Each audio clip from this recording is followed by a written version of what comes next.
It's the latest health trend that everybody is talking about, CBD oil. Now, it comes from the cannabis plant, and many believe it can help with everything from anxiety and chronic pain to diabetes, even cancer. We're in the midst of a CBD oil boom, with products popping up everywhere. Today, Dr. Sanjay Gupta is here to investigate what exactly is CBD oil, and does it live up to the hype? But first, I asked correspondent Marcia Abacampo to find out how big CBD has truly become. CBD. If you haven't heard of it yet, you probably will soon. The natural herb is taking the health world by storm, with sales of the new supplement expected to grow 700% in the next 2 years. Wow, you just see great review after great review. I mean, people seem to love this stuff. 4,000 reviews, 4.5 stars. Short for cannabidiol, CBD is a component of the cannabis plant. Yep, cannabis. But unlike marijuana, CBD does not contain any THC, the psychoactive part of the plant, so it doesn't get you high.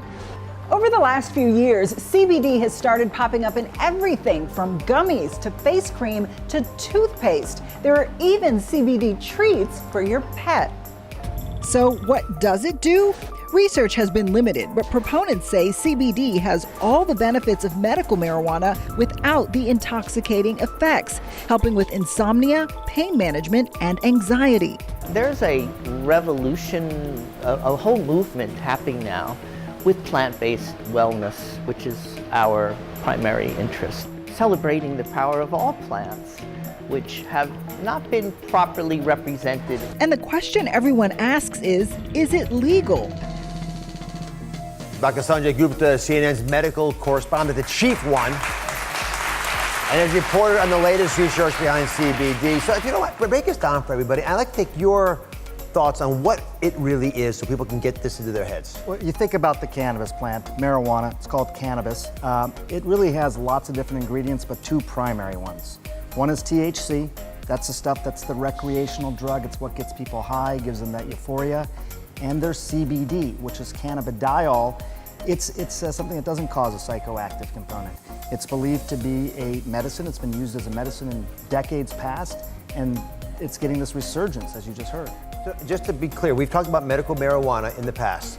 This is not that, right? CBD oil is being sold all over the place. You take the plant and you can pull out certain components of it. So you're just, in this case, you're pulling out the CBD component and you're just using that. And therefore, you're not getting all those other effects that people often associate with marijuana. Which is why I think 47 states so far have said we're okay with it. How is the medical community using CBD oil? This is fascinating to me. I mean, if you would have asked this question 5 years ago, it would have basically been crickets. Nobody was really talking about it. Within the last 5 years, you had a medication that was sort of known colloquially as Charlotte's Web. It was for this little girl who had seizures that just could not be treated by all these different medicines she took. Her mom essentially started taking CBD herself in her kitchen sink and giving it to her daughter. That is what was known as Charlotte's Web. Within 5 years, it's gone from being that idea to now an FDA-approved drug in this country. That's fast. That's never really happened that quickly. The government has approved one CBD oil for one indication. Yes, and this is from the plant. This isn't synthesized in some lab. This is CBD that's actually coming from the plant, from the botanical. So that's a big deal. You actually now have something that's been considered illegal at the federal level, also part of an FDA-approved drug. That's what we're dealing with in this country. Can you guys wrap your heads around this? This is part of the disconnect, right? The federal government says it's not legal. 47 states say it is. Kids with seizures are being treated. I mean, and the FDA says, yes, we'll approve it. Yeah. But still at the federal level, it's illegal. What is starting to gain more traction, I think, really is what's happening with opioids in this country.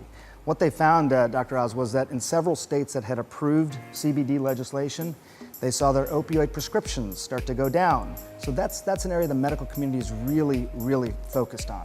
CBD produces so many effects throughout the body based on the fact it can bind to receptors in so many of our different organs, right? Places as far away as the intestinal tract and your arm and your spinal column, up into your brain. And that's why people say it helps them alleviate pain, right? Maybe help with seizures. It's a pretty serious problem for a lot of folks. Anxiety, pretty common problem that we don't want to treat if we don't have to. Even withdrawal from medications, maybe even the opiates, as Sanjay mentioned. But think about that. People think it can do so many things because of the CBD oil that is in there. It's touching so many parts of our body. And I love your thought that we evolved as species because we had access to these natural plants, and they understandably can affect us. That's right, and the receptors started to evolve in our body as well. We even started making our own form of CBD in our body. But sometimes it's not enough, just like other things aren't enough in our body, and that's why some people seem to get benefit. So the question then becomes, do they work? So there are products of CBD oil, which again, you saw the theoretical argument you just made, but these products are popping up everywhere, and some of these are everyday items that you can buy. I have a bunch in front of them. Again, Sanjay and I don't sell anything in this space, but they're shampoos, they're supplements, they're gummies, they're muscle soothing creams. They're even products with your pets, as you saw from Mara's report. So when you look at this, Sanjay, and you realize as a clinician how complicated CBD could be, how do you decide which of these might work? Well, it's interesting. I'll tell you this, I think, in part from a physician's perspective. First of all, I think that there's a legitimate medicine in here. I think we're talking about something that could actually really help people. And I worry a little bit when you start to see products like this that it could minimize the importance of what CBD could do for people, because I don't know what these products are. I don't know what's in them. I don't know how much of anything is in them. I don't know if they would actually do anything. I mean, this is CBD shampoo. If I could get shampoo like Dr. Oz's, I'd probably use it, but other than that, I covet your hair, you should know. I'm not sure though. I would have a hard time if somebody came to me and said, hey, should I take this CBD product? As much reporting as I've done on it, I would still have a hard time, saying it's a good idea. So the FDA is in charge. In fact, it's charged by our nation to tell us the answer to that question. What's safe, what's not? Where are they with all these things?